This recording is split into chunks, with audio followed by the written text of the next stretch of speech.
ನಮಸ್ಕಾರ, news first ಎಜುಕೇಶನ್ಗೆ ಸ್ವಾಗತ. ನಾನು ಚಂದನಾ ಶೆಟ್ಟಿ. ಇವತ್ತಿನ ಈ ಎಪಿಸೋಡ್ನಲ್ಲಿ ಒಂದು ಜಾಬ್ ಆಪರ್ಚುನಿಟಿ ಬಗ್ಗೆ ಡಿಸ್ಕಸ್ ಮಾಡ್ತಾ ಇದ್ವಿ.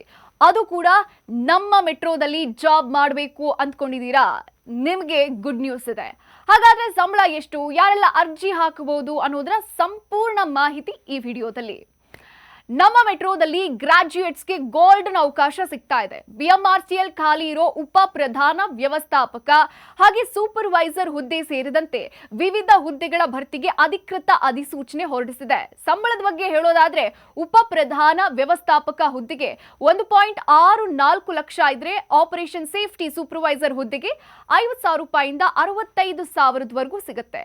ಎಲಿಜಿಬಿಲಿಟಿ ಏನಿರಬೇಕು ಅಂದ್ರೆ ಯಾವುದೇ ವಿಷಯದಲ್ಲಿ ಪದವಿ ಅಥವಾ ಇಂಜಿನಿಯರಿಂಗ್ ಕಂಪ್ಲೀಟ್ ಆಗಿರಬೇಕು. ಬಟ್ ಕನಿಷ್ಠ ಈ ಫೀಲ್ಡ್ ನಲ್ಲಿ ನಿಮಗೆ 14 ವರ್ಷಗಳ ಎಕ್ಸ್ಪೀರಿಯನ್ಸ್ ಬೇಕು. ಆಪರೇಷನ್ ಸೇಫ್ಟಿ ಸೂಪರ್ವೈಸರ್ ಹುದ್ದೆಗೆ ಅರ್ಜಿ ಸಲ್ಲಿಸೋ ಅಭ್ಯರ್ಥಿಗಳು ಮಾನ್ಯತೆ ಪಡೆದ ವಿಶ್ವವಿದ್ಯಾಲಯದಿಂದ ಯಾವುದೇ ವಿಷಯದಲ್ಲಿ ಗ್ರಾಜ್ಯುಯೇಟ್ ಅಥವಾ ಇಂಜಿನಿಯರಿಂಗ್ ಪೂರ್ಣಗೊಳಿಸಿರಬೇಕು. ಇದರೊಂದಿಗೆ ಭಾರತೀಯ ರೈಲ್ವೆಯಲ್ಲಿ ಟ್ರಾಫಿಕ್ ಇನ್ಸ್ಪೆಕ್ಟರ್ ಅಥವಾ ಸ್ಟೇಷನ್ ಮ್ಯಾನೇಜರ್ ಆಗಿ ಸೇವೆ ಸಲ್ಲಿಸಿದ ಎಕ್ಸ್ಪೀರಿಯನ್ಸ್ ಕೂಡ ಇಂಪಾರ್ಟೆಂಟ್. ಆನ್ಲೈನ್ ಅರ್ಜಿಯನ್ನ ಆಗಸ್ಟ್ 10ರೊಳಗೆ ಸಲ್ಲಿಸಿ ಅದರ ಪ್ರಿಂಟ್ಔಟ್ ಪ್ರತಿಯನ್ನ ಅಗತ್ಯ ದಾಖಲೆಗಳೊಂದಿಗೆ ಆಗಸ್ಟ್ 13ರ ಸಂಜೆ 4 ಗಂಟೆ ಒಳಗೆ ಬೆಂಗಳೂರಿನ ಶಾಂತಿನಗರದ ನಮ್ಮ ಮೆಟ್ರೋ ಪ್ರಧಾನ ಕಚೇರಿಗೆ ತಲುಪಿಸಬೇಕು. ನೀವು ಸೆಲೆಕ್ಟ್ ಆಗಿದ್ರೆ ನಿಮಗೆ ಮೇಲ್ ಮುಖಾಂತರ ಮಾಹಿತಿಯನ್ನ ಕೊಡ್ತಾರೆ. ಇದಾಗಿತ್ತು ಈ ಹೊತ್ತಿನ ವಿಶೇಷ. ನೋಡ್ತಾ ಇರಿ ನ್ಯೂಸ್ ಫಸ್ಟ್ ಎಜುಕೇಶನ್.